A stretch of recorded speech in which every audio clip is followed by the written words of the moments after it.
The word of my testimony, for which I was slain. Chapter 12. One day, my second wife said she had to go out for a while, and right after she left, I began looking at things on the internet that I knew I shouldn't. Then I heard God say loud and clear, "Your sin will find you out." Oh, crap. I looked out the window, and my wife was almost to the door. She had forgot to take something with her. I couldn't hide it quick enough, and my sin had found me out. Chapter 13. After God had revealed the pre, mid, or post-con, it's a con because the real issue is your correct or incorrect understanding of where is Scripture saying the tribulation begins. I needed to find proof that Revelation 6:1 is not the start of tribulation, so I went to Scripture, knowing the proof was there.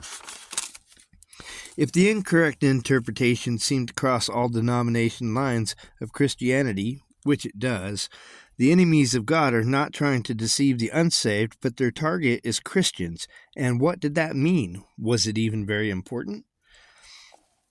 Day of the Lord comes up a lot in Old Testament prophecy. It has only been used, to my knowledge, in reference to the Great Tribulation. Most of its New Testament occurrences connect it with coming like a thief in the night. Now, Jesus gave a pretty detailed description of the times. Add to that, Scripture says that the generation that saw the Jews re-enter their homeland would see Jesus return. That generation is, in their 70s or 80s now? How come no Christians are buzzing about being raptured any day now?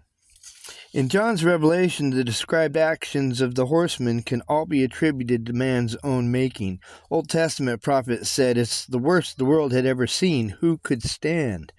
Well, horse 3 causes inflation and famine. Both of those have been around for a while. And inflation as his wrath? Sounds more like something if he was a little perturbed.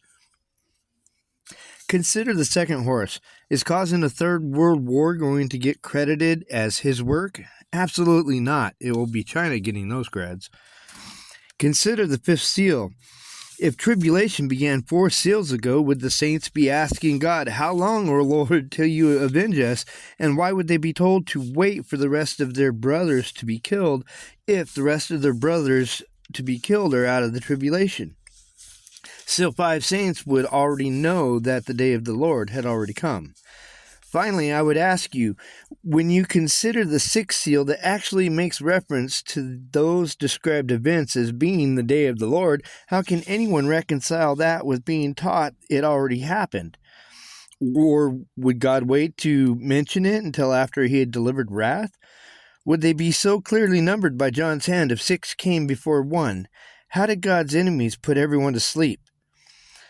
So far, every family member I have seems indifferent, and when faced with the thing I just said, they get mad and argue nonsense. Then they don't want to talk because I just argue. Or they get snarky and put words in my mouth. Ask me to explain only to interrupt me and put more words in my mouth, and if I try to finish my thought and talk over their interruption, I get accused of interrupting them. Timing. It's 2025.